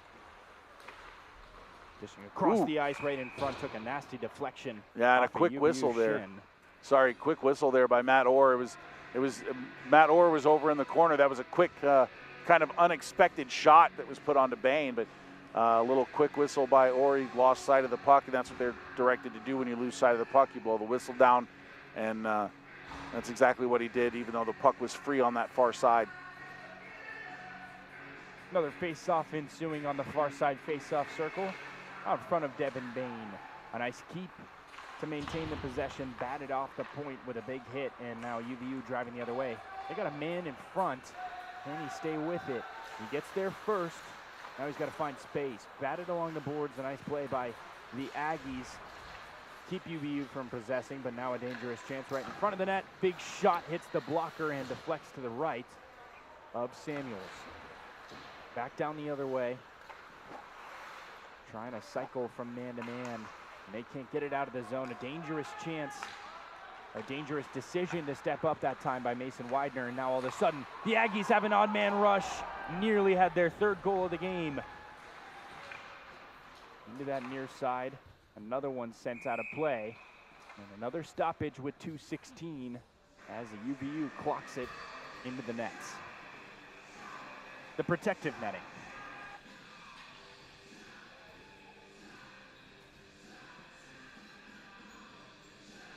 Another face-off ensuing on the near side circle. Zach Pyers comes up successful this time, up ahead to Molno. That one blocked on its way to the objective. And back down into the zone, the Aggies drive. Yeah, good job by the Aggies to spread the ice out there and allow their teammates to get on side. That cross ice pass, just enough time to let everybody come in, and then Molino able to drive that puck in and stay on sides. Final minute and 50 seconds of regulation in this second period.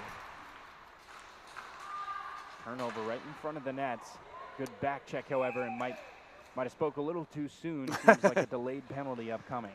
Yeah, it looks like probably a hooking call, and that's going to go to, I believe that's Fetzer that's going to be sitting down. Let's see what Matt Orr has to say about it.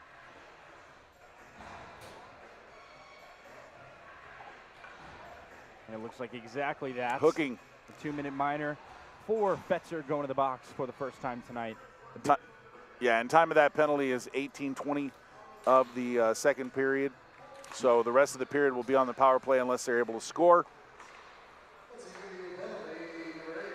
Harbor tossing along the blue line and back down the other way. Into the corner it goes, up ahead to the logo for Bogan. Bogan Tosses to his right, a deflection in front, and the puck cycles back out along the boards. Harbor's got it again. Bogan takes it off his skates, and Utah Valley's got the clear they're looking for. Final minute and 10 seconds of second period action, and the final minute and a half of power play.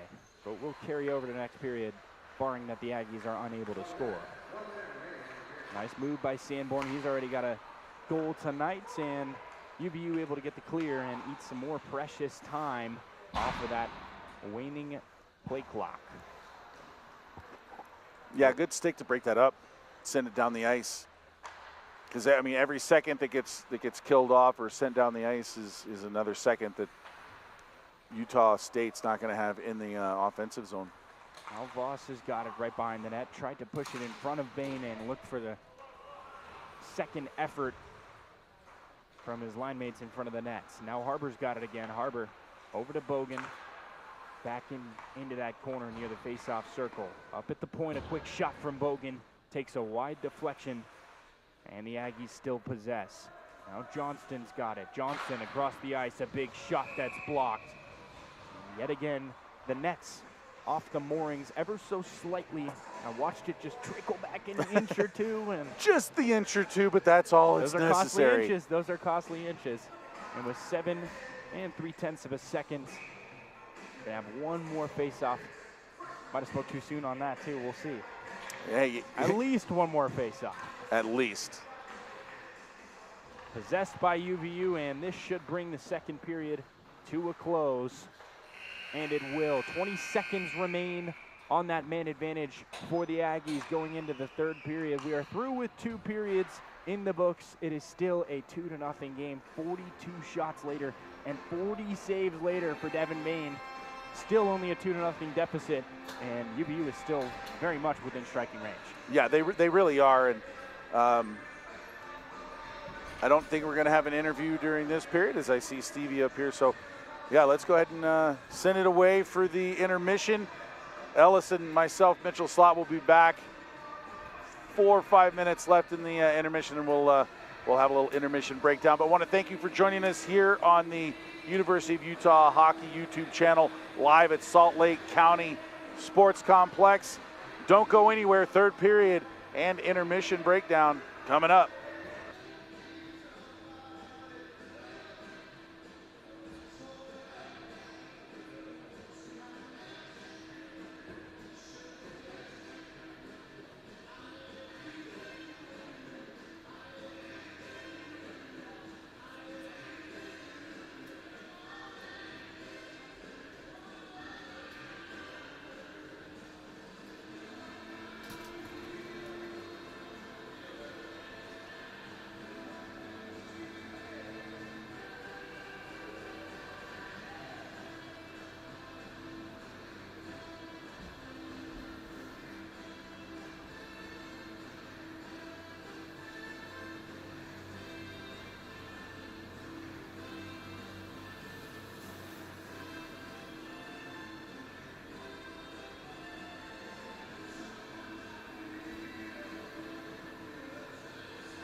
Welcome back before the start of this third and final period of action, potentially final. Let's not get ahead of ourselves. Yeah, let's here, not get Nicole. ahead. There's still overtime potential. But as it stands, a 2-0 game going into this third period, and boy, the last two periods have been pretty much dominated by the Aggies in terms of possession and getting shots on net.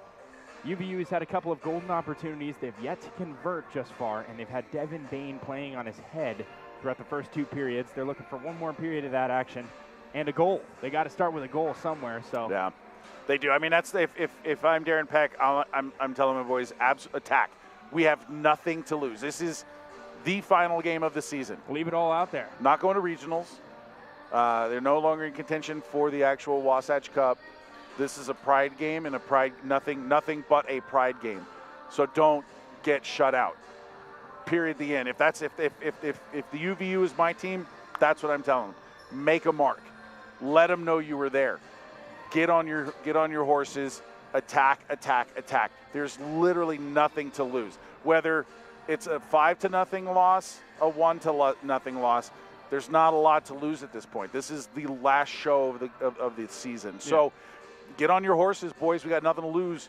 Expend all of your energy on this period. Might as well leave it all out there. And yeah. Again, a dangerous team is a team with nothing to lose. Let's put it like that. And I think if you know Darren Peck as well as you say you do, I would not be surprised if these guys came out firing, just looking to get one across and show these guys that they mean business. I mean, they're here for a reason. They are part of this tournament for a reason, and they're looking to etch their name in some form of history. And, as you said, might not be in contention for first or second place in this tournament, but they still have a chance to go out and upset a team that's been playing better than them through the first two-thirds of this game. Yeah, and the players are on the ice right now. We're about to send it back to the ice, but you have to suck it up. Whether you're mad at your teammates or things aren't working well, that's all in the past. All you can do is handle the next one. Yeah, exactly. Let's go ahead and send it down to the ice as we get ready to drop the puck. All right, so as you can see, the boys getting ready. I just didn't want them to drop the puck with our backs turned to the ice there. But, it's true. You're still seeing the players come on the ice. Maybe there's some further discussions going on in the locker room. It's time to put up or shut up. I have faith in Utah Valley after I saw them play last night and what they could bring to the table. Clog up the center of the ice, force Utah State on the perimeters, and that gives Devin Bain an even better percentage of making those stops. They need to eliminate the shots in the slot. As far as Utah State's concerned, just keep on trucking. And again, despite how well the Aggies have played in this game, still only a 2-0 tune. Still very much in this game and still very much within striking distance. And I'm sure UVU would be ecstatic to get one across in the early stages of this the opening moments of this third period. Yeah, but they do have something to contend with, and that's 20 seconds of power play time by Utah State. State. Right here, a great save by Devin Bain. What reaction time on the wrist shot from Sean Johnston entering the zone. And that is the one silent factor. I guess not entirely silent. 12 seconds remaining on that man advantage for the Aggies in the opening moments of this period. Yeah, good win off the draw there by Utah Valley. Little misstep on the clearance. Zach Pyers with a nice keep, able to keep it inside the zone. Now Jackson Ferry gets to work his magic. Tries to toss it to center ice, and they are back to full strength. So UVU survives the second of two man disadvantages, or man advantages for the Aggies. And icing we've got will a stoppage. Call. Yeah, so I mean, I like that they're winning draws, but they need to get that puck out of the zone. They have to get down the ice if they want to attack Utah State. If they can't get the puck past the red line, then what can you do at that point? Yeah, totally. Nice possession by UVU until it's not. A nice poke at that by the Aggies. Now along that far side corner, dishing it ahead of traffic, trying to get it in front to a cherry-picking man behind the defense in Devin Graham. A nice pass from Graham, right on cue. Now's where for his line mate. Yep, little dump and chase. Weechar getting in there. Ooh, loose puck right in front of the net. Up to Weechar, big shot, save made by Cale Samuels. That was outstanding by UVU. That's what I'm talking about. That's what they need to do. Get that puck down the ice. Quick pass, quick shots. Yeah, get some scoring chances. And Weechar has the skills. He can put it past Samuels if he needs to. And he does need to. Almost did it that time. That was a beautiful scoring chance between him and Devin Graham. Two of the leading point scorers, or the two leading point scorers on this UVU team. Bad pass that time, deflects right behind the nets and turns it over to the Aggies. The Aggies looking to keep possession. Carson Schaefer tosses it back down the other way. Now Devin Graham possessing, losing that puck right in front of the net. That is a big no-no. Driving through traffic, now he's got a one-on-one to the net. Big shot and he scores! That's just what like they that. needed. When in doubt, Devin Graham it out. You've got your leading point scorer. Why not get one more? The lead is cut in half, and just like that, we've got a brand new game. 18:07 to play in period number 3, and a 2-1 game.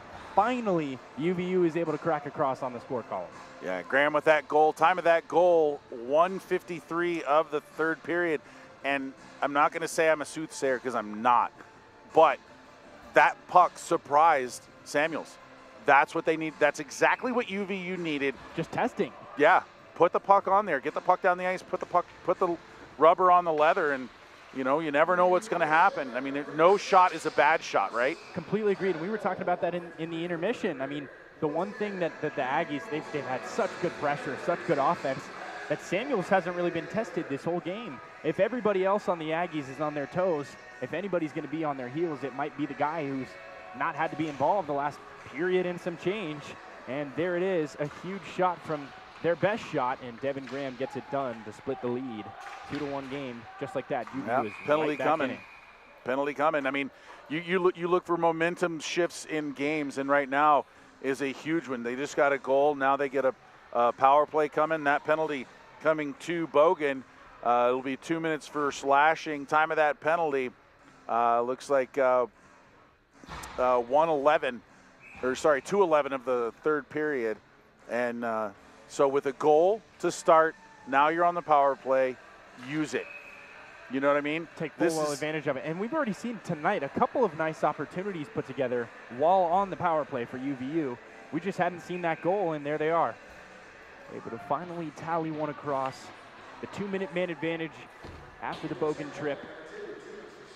And with 17:45 remaining to play here in the third, it is just a one-score game. Big turnover from Weechar there in his own end, and that is another no-no. 17-on-17 crime as Carson Schaefer comes in to try and clean up. Dangerous chance out front, and the shot goes wide. Good cover by Devin Bain there. He was fully laid out to not allow another rebound. Boy, if he didn't get that cover out, that might have been a different story. So a nice job stopping the bleeding that time and getting a quick stoppage with 17:25.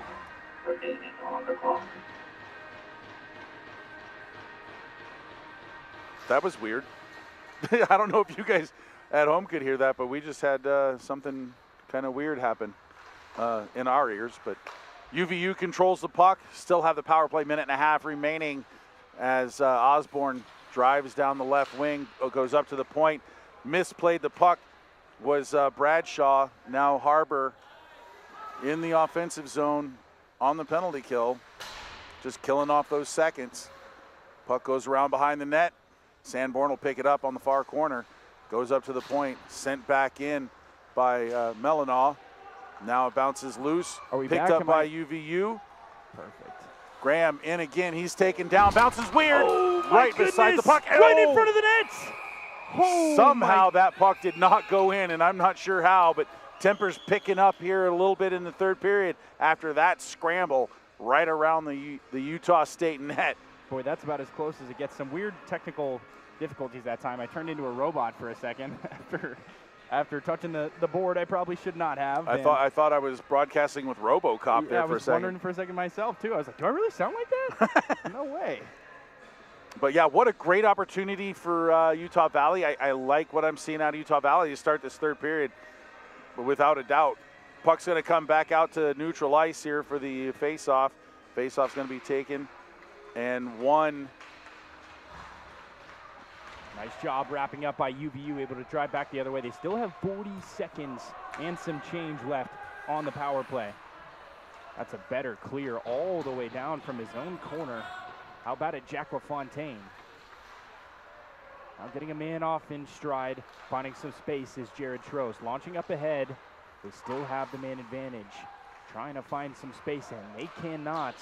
More back check, beautiful play from this Aggies power penalty kill unit. Turnover in transition, nearly a bad one, and Jared Trost able to regain and take out of the zone. On his backhand, losing trails of the puck. A man right on his tail. Passing right in front of the net and immediately squatted to the side. Bogan is back, and the Aggies survive, all evened up, still at a 2-1 tune. Nice speed down that left wing. Driving in front of the net, and he gets the 5-hole. You are kidding me, a one-man wrecking crew into the offensive zone and into the net, more importantly. Ramsey with that goal. Time of that goal, 4:26 of the third period. Ramsey unassisted, even strength goal, and yeah, I think Bain was expecting him to try to pull it around, and then as he was skating by and put it top shelf, but yeah, he just slipped it through the 5-hole right along the ice. Good goal. Using the eyes to help him out that time. On his forehand, put it to the backhand and immediately scooted it through that 5-hole. Wow, between the legs. Now Utah stayed on the offensive. Nearly had another one. Weichar's got it. He's driving through the other way, and he's showing off that speed, bouncing off the wall, finding some space behind the nets. Now the reinforcements get there and bat him off the puck. Back down around the near side they go. A 3-1 game, that changes things drastically. This might as well. Dylan Hale all alone before the wayward stick of the back check, able to break that one apart. I like that Utah Valley's actually trying to skate the puck up the ice. Ooh, a big hit in his own zone. Utah Valley really needing to put the pressure on and crack another one through. Again, as we said, all you need is one goal. Crack across one, and they started the period about as ideally as you could have. They really did. And, you start off shorthanded, you kill off that, you get back to even strength, you score a goal. Unfortunately, however, they got scored against on a really good play by Bogan. Not by Bogan, it was Ramsey, sorry, to make it a 2-goal game again. But, there's still 14 minutes left in the third period. Anything can still happen. I mean, it's just a matter of moments. But you can sense that Utah Valley is pressing, which is good. You like to see that. That's exactly how they're going to have to play, aggressively, if they want to get another 1 or 2 goals to try and extend this game. Jackson Ferry's got it on the right side. In front of Bain, another shot, second effort, it goes in, a one-time pass from Jackson Ferry in front of the net, sends it home, and that is all of a sudden a 4-1 game. That changes things even more drastically. Yeah, it really does. Time of that goal, 6:12 of the third period, scored by number 10. I think it was Ethan Saldana that time. Yeah. Making up for his misgivings in the box. Yeah, and the unfortunate part about that is Devin Bain ran into his own player who was trying to play defense in front, couldn't move like he wanted to because it was not a hard shot by Saldana, and it's an unfortunate series of events for Bain on that goal. Now Saldana looking for another one. He passes behind a Ferry. Ferry takes the shot, and it's screened into a couple bodies before it could find net. Around that near side, Jackson Ferry passes no look right to a Wolverine. Same can be said on the other end as Wolcott takes and fires back into the Wolverines' back check. Both teams fighting for possession right along the boards. LaFontaine's got it. He cycles across into the zone. Good stick there by Morrow.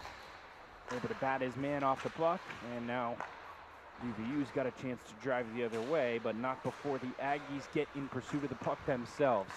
A 2-on-1 entering the zone. 3-on-1 tries to go on the wide part of the net and just misses. Yeah, that puck rolled right off the. You can see Molyneux. He's trying to go for that far top corner, but the puck rolling a little bit, rolled off the toe. He wasn't able to roll his wrist over to finish that shot. That's why it goes wide. If you roll your wrist over, curves back. Well, it doesn't curve back necessarily, but you have more control. You can pull it closer to yourself, despite the spin on the puck. Wouldn't have missed wide if he curls the end of the stick on that one. Huh? Yeah. If he's able to roll his wrist over, he gets that on net. Very close opportunity in a period where the opportunities have not been uncommon. 3 goals already in this period alone after a full period of silence prior to it. A 2-0 game entering this period. Here we are, it's 4-1 after UVU was able to strike this to a 1-goal deficit. Back into UVU's zone, a reset ensues. JC Aiden tries to get the clear. Now Voss with a quick shot that goes wide, deflects back down, and the Aggies have it. Into the corner, quick one-time shot. Didn't quite get the heat on it he was looking for, but he'll have another opportunity this time, cycling around the nets. Puck playing pinball there in the low slot. Hit 3 bodies before it made its way to the inboards. Still behind the nets, and now Jared Trost has got it. He fires to his right. Excuse me, that was Nate Fetzer looking for the centering pass. Now Clifford entering the zone, a quick pass to Voss. Voss has it stripped away, and UVU possesses now along the boards. Weichar looking for somewhere to go. He's got it ahead for Devin Graham. Graham driving into the zone. He's got a nice move that finds some space. On the forehand, has it poked away. Just overskated by that much. It's amazing. Just the slightest little touch or miscue of that puck, and you lose control of it. I mean, a couple good moves to gain entrance into the zone, and you could tell that Graham was trying to pull another little move there, and just the slightest toe touch of that stick on puck, and it one too many moves. Yeah, and he nearly had that perfect spot of the ice right in front of that logo on his forehand. He'd be able to maybe go top shelf on Cale Samuels. Yeah, and the only positive is that it ended up being an icing, and they got the offensive zone draw, but have it in their defensive zone right now. Right back down the other way, and boy, they nearly had their 5th initial effort, saved by Devin Bain, but the rebound going directly to an Aggie, and a couple Aggies in the net, a couple UVU players in the net. We've got to stop it.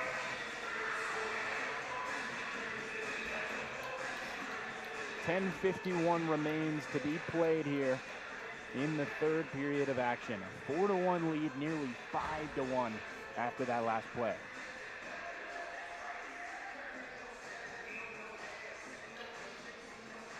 And on the face-off circle, it is Zach Pyers towing it for the Aggies. On the other end, it is Grayson Frazier for Utah Valley. Both teams still looking for possession. Boxing out in that near side corner. A nice pass from Devin Graham. And an even better play from Grayson Frazier to bat it to himself before the pass goes wide. Now Zach Pyers has got it. Trying to pass through traffic, finding a skate before it could find a stick. Weichar's got it. He sends it into a lane full of Aggies. Dylan Hale with a nice pass. Up ahead for Zach Pyers. Those two, one of the most dangerous lines on this team. Nice save by Devin Bain. They get the clear they're looking for, and officially we are over halfway played in this 3rd period. 9:55 remains on the clock. Yeah, time's running out to even think about closing the gap. 4-1 is a pretty insurmountable lead, especially with the way the game has gone in time of possession. Doesn't mean that they can't do it. I mean, we saw how fast Graham scored that goal for Utah Valley. 1 move, 2 moves, lucky bounce, a blooper blast, and shoot the puck fast. You know, there's one thing I used to say to my players when I was coaching, and that was play, shift, period, game. You know, and it's a sequence of events that lead to a win. Is the way I thought about it. You know, you go out and you try to win every single play that you're involved in. If you're able to do that throughout a whole period, you win the period. You do that for 3 periods, you win the game. Play, shift, period, game. And, you know, you can tell UVU has got a lot of heart. They're still pressing. They're still fighting, trying, yeah. still fighting. By and no means feel like they're out of this game completely. No. And they just need to focus on the play, shift, period, game aspect, you know, like the stick-to-itiveness. And you never know what can happen. I mean, it can happen, and it can turn on a dime. We saw there for about, what was it, minute and a half to 2 minutes where UVU controlled the play, got the goal, got the power play. You know, they weren't able to capitalize on the power play, but the momentum shifted. You could feel it. So all the way back down to Bain it goes. Looking for someone. He's got a man ahead of the traffic. In transition, a nice play. Oh, a big hit laid. And it looks like we've got a set of skates tied up. 2 guys slow to get up. Everybody okay. Yeah, that was a heavy hit on Bowen there.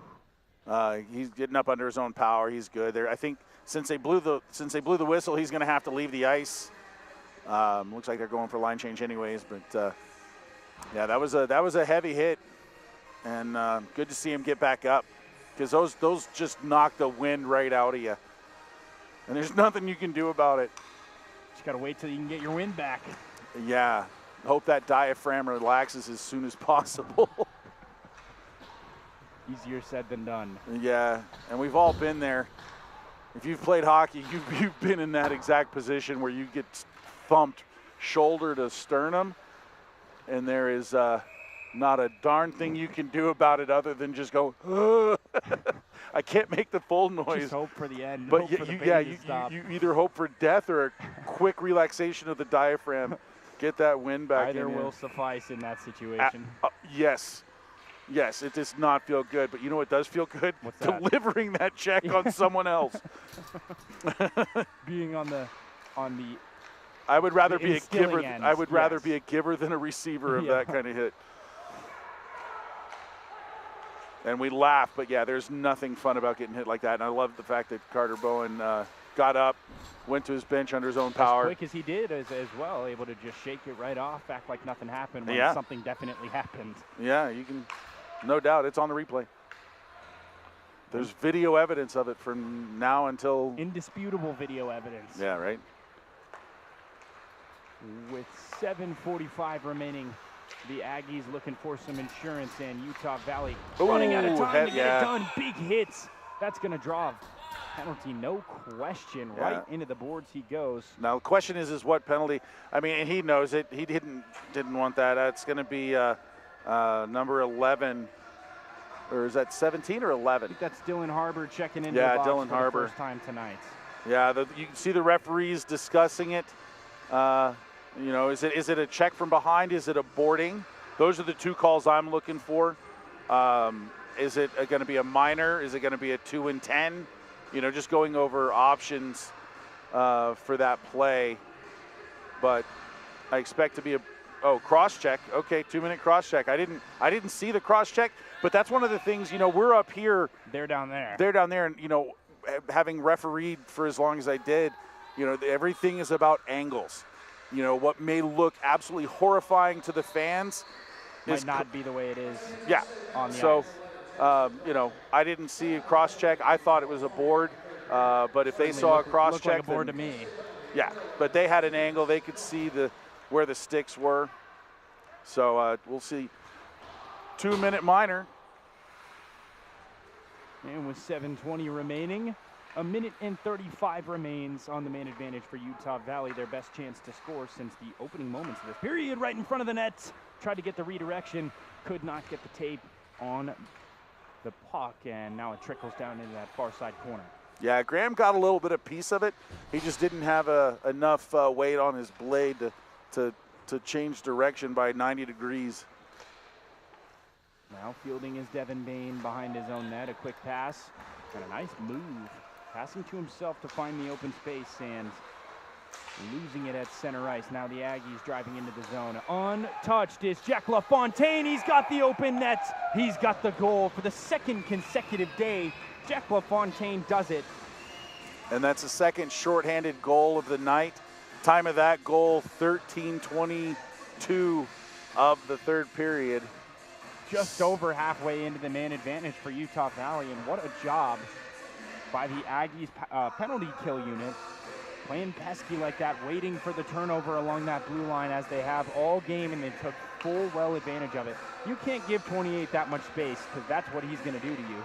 He did it last night, he does it again today, and now the lead swells to 4.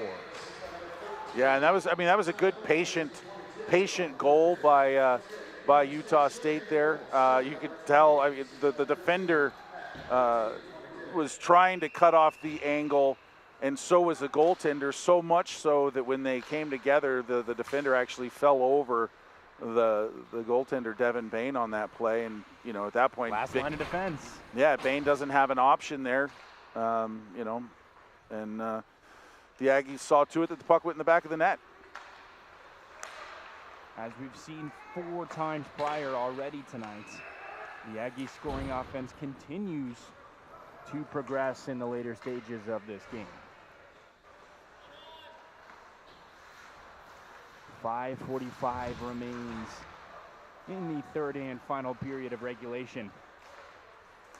If UVU wants to set the comeback, it's going to be a comeback for the ages. They trail by 4 with just 5.5 minutes remaining. Yeah, and we're back to even strength 5-on-5 as penalty time did expire. All the way down the puck goes into UVU's corner, and UVU, along with a barrage of Aggie players on the ice, now driving the other way, trying to front for some space in the offensive zone is Carter Bowen. Good to see him back on the ice after that last hit. Now driving a one-on-one at the net. Devin Bain makes the easy save, and the redirection, or the rebound, tricks back out. Big shot off the shin, and able to keep it in front of him, Jared Trost. Taking a bruiser that time for the team.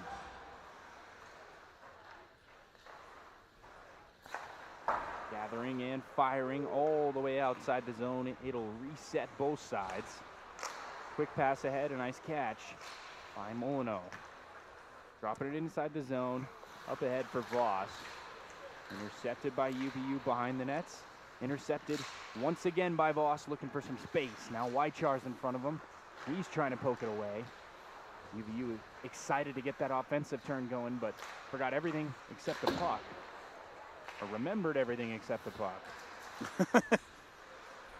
Now Molyneux's got it on the near side. Quick pass in front, a nice clear to get that out of the crease and give his goaltender some space. 4 minutes remain. And that's an important clear, too, because it allowed UVU to get a change. And because you had some tired skaters out there. You had Abernethy, who had blocked that shot. He was a little bit hobbled. A couple other players you could tell were sucking wind. And now you got 5 new skaters on the ice for UVU. A dangerous pass that time. Now Wychar's got it. Wychar pokes it around the objective. He's still trying to get to it. Only one man to beat. And boy, he was playing pesky. Good job on defense by Owen Ramsey. Yeah, who has a goal on the night. He does have a goal. He's got a few goals on the year. Owen Ramsey getting his 3rd on the season, and even 10 points now for the Aggies on the season. What a great move entering the zone that time. Just couldn't find the net. Ethan Saldana had Devin Bain beat at the high corner that time. Now Jack LaFontaine possesses a nice stick battle to keep that one away from the Aggies. Final 3 minutes of regulation, 2:55 to be exact. Around the horn it goes. UVU might be first on site, however. And they will. Carter Bowen gets it swiped right from him. A nice play by Ramsey again. Circling behind the nets and finding the lead pass. Driving into the zone, a quick save from Devin Bain. And with 2:34 on the play clock remaining, the Aggies looking to close the door, and Utah Valley looking for maybe a consolation goal or... Yeah, I was just thinking that because you know, with 2:34 remaining in the third period, you're down 5-1. You're being outshot 53-19. Like, it's one of those kind of games where you almost are just kind of ready for it to be done. But at the same time, like we talked about in the intermission, the pride factor, you don't want to give up. I mean, what kind of warrior are you if you give up before the battle's done? You know. So, and you can see, just like on that last play, you know, Utah Valley still trying to get that puck in, trying to get something onto Samuels, who hasn't been tested very much today, but you know, they're still skating hard, and I love seeing that. Like the level of compete that you see in college hockey, it's amazing, because you're not only playing for yourself, your teammates, you're playing for your school, the organization, yeah, your staff members, your coaches. Oh, another goal that time, no question about it. Zach Pyers had a wide open net, just couldn't get it on the tape. And yeah, nice. that was an unlucky bounce. Yeah, unlucky for Utah State, very lucky for Utah Valley. Could have easily made it a 6-1 game, but it wasn't meant to be. Pyers is pushed off the points, but the Aggies still able to bat the puck onto the Wolverines side of the ice. Final minute and 20 seconds of regulation. A nice poke from Devin Bain, not wanting to give him anything else by way of a goal. Dropping off that pass, one man to the next, looking for some space along the boards, passed right back to the point. All the way around in front of the net. We're officially in the final minute of regulation in this consolation game between Utah State and Utah Valley. A 5-1 score if you're just joining us. And if not, the waning moments of the game coming down to this. The Aggies looking for one more. UVU looking to get out of here with the score where it is. Passed along the boards, cycling from one man to the next. The Aggies are there to intercept it. Oh, there you go. Yeah, in front of the UVU bench. Yeah, definitely a penalty. That is a boarding or a charge. Or interference or something. Yeah, but I'm thinking it's, I mean, he's done for the game. There's only 24 seconds left, but if it's not a boarding, yep, it's a boarding. There it is. Time of that penalty. Heard it here first. 1936. That will go to, is that Baxter? All I can see is a 1 on the, 51. I believe it's Dawson Scoville. Yeah, Dawson Scoville, 2 minutes for boarding. So that will put the Aggies on the power play for the remaining 24 seconds of the third period. So my guess is that if the Aggies win the draw, they'll just draw it back, maybe put a shot, and then let kind of let time run down. But they're ready to cycle and take their win. Yeah. It's been a great game for the Aggies and for Utah Valley. So much fight put up, but not able to keep pace with this scoring offense. Just a great all-around performance from the Aggies, 1 through 25, all their guys.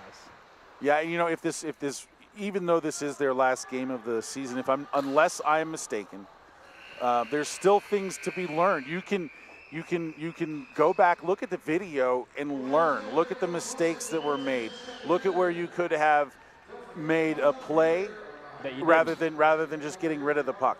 Maybe a cross ice pass as opposed to a dump in. There's all sorts of things. I mean, you can look at every second of this game and try to figure out ways to do it better against the type of game I'm that the Stevie, Aggies and I'm going play, to try and because get a it's Utah next State year. player to talk to me. You know, the Aggies. I don't know if they're done or not as well. Hey. I believe they are, but I'm not positive. I don't monitor the Division II. Also not 100% positive. I think the Aggies were in conversation within the rankings, but not enough. I think the Utes and Montana State are the ones getting them by in the regionals, going right to nationals, Okay. barring the winner of this. So if Weber State is able to win tonight, that is monstrous. They're able to get that bye for themselves. If the Utes are able to win tonight, same thing applies for them. They're able to pretty much pass right over regionals and go right into national play. So an exciting time for both of the teams due up in front of us. An exciting game between these two. And in the battle of 60 minutes, Utah State able to come out on top this time. Yeah. a great game tonight. Yeah, it was a pleasure. It was a pleasure calling the game with you. It's our first time working together, and you know, it was a game that was, like you said, dominated pretty much start to finish by Utah State. Good job by them. But again, I don't think he does. hat goes off to Utah Valley as well for sticking to it all the way through. They never gave up. Got one goal in the third period. About the win? Some real I mean, Which what is a you way do to an start interview the about the third win? period. Yeah. That flipped the game on its head. All of a sudden, you got a one-score game. You're right where you want And what was the your other name team to be. again? You're right where you Zach. want yourselves to be. Yes, gotcha. And you're in striking distance. And that was really when the Aggies turned it up. So hats off to them for turning it up when it mattered most. A great game between these two, and the winner being decided by a final score of 5-1. Yeah, and after having said that, we're going to send it down rinkside to Stevie. So go ahead, Sorry. take it away, Stevie. Congrats on the win, guys. Hi, I'm Stevie Shaughnessy. I'm here with Zach Pierce. Zach, you guys just won 5-1 against UVU. What do you think helped lead you guys to victory? I thought we played a more aggressive game tonight. Big emphasis was to keep skating and not stop moving your feet, and I think we did that all around, so it was overall a good win. And UVU tried to come back, but you guys just ran away with the lead in the third period. What do you think helped you do that? What was the mentality like on the ice?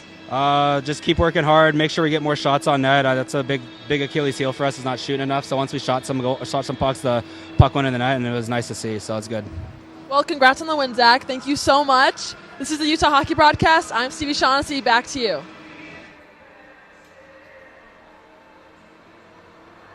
Well, thanks, Stevie. Really appreciate it. We are back here up in the booth. Myself, Ellis Beacom, and my co-host, Mitchell Slott. What a great game. Well, we've seen better games, but what a great performance from both sides, showing it out and really leaving nothing behind. They knew exactly what they had to put out, and that's exactly what they did. Yeah, it was a good game. I mean, it was a game that was filled with learning points. You could see the ebb and flow throughout the game. I think Utah State just brought a little bit too much to the table tonight for the Utah Valley Wolverines to contend with. You know, I'm glad I got the opportunity to call the Division II games. It's a little bit of a different game than is the Division I that I'm used to calling. But it was fun. Good working with you. Oh, great working with you, Mitchell. Thank you. I appreciate that. And, you know, we have a big game coming up. University of Utah against Weber State for the title. And this is a big rivalry game. Yeah. Huge rivalry game coming up. So make sure you don't go anywhere because the game time is 7:30. So they're going to cut the ice, warm up, cut the ice, and get things going for that game. But again, I just want to say thanks for having me on the air with you today, brother. Thanks for coming on the air with me. You're amazing to work with. So I thank appreciate Mitchell. that. You really as well. appreciate But yeah, final score 5-1 in favor of Utah State. They do take the victory, and you know, third place in the tournament, a consolation winner. Utah State with a great performance today, and Utah Valley showing some real heart, but in the battle of 60 minutes, Utah State firmly able to stay on the gas pedal and take this one confident. Yeah. All right, well, that'll do it here for this broadcast, but it's like I said, don't go anywhere. Final game, championship game of the Wasatch Cup coming up next, live on the University of Utah Hockey YouTube channel, here live from Salt Lake City Sports Complex. Ellis, Mitchell, we're out. Utes, Weber State 2 up. Don't go anywhere.